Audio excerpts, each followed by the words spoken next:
Question 3, Peter Peacock.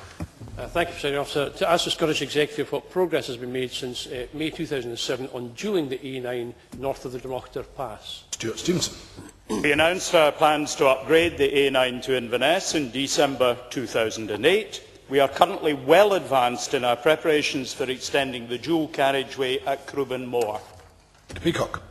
I note what the Minister says. People are genuinely perplexed, Presiding Officer, that against the background of a stated commitment to dual the entire length of the A9, the first, or amongst the first projects that the Minister has approved in the A9 is not to dual the sections at Moy or at Carbridge, but to upgrade them to 3-lane overtaking sections. Will the Minister go back to his office this afternoon and instruct the immediate upgrading of the design of the Moy and Carbridge sections to dual carriageway in line with the promises made before the election? Minister. The member will of course be perplexed because he is clearly not engaged in the issue. Many of the initiatives that we are taking forward and with best speed and with energy are of course constrained by decisions of the previous administration. If of course we are in a position where we actually have a budget, well, I leave the rest to the listeners.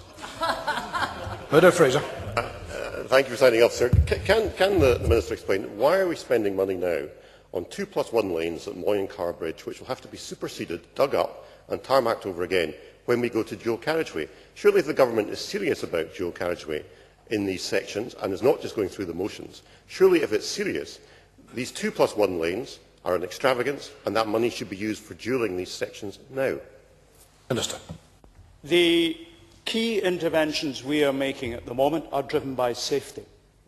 I don't think any family who does not suffer loss as a result of these interventions will regard this as an extravagance.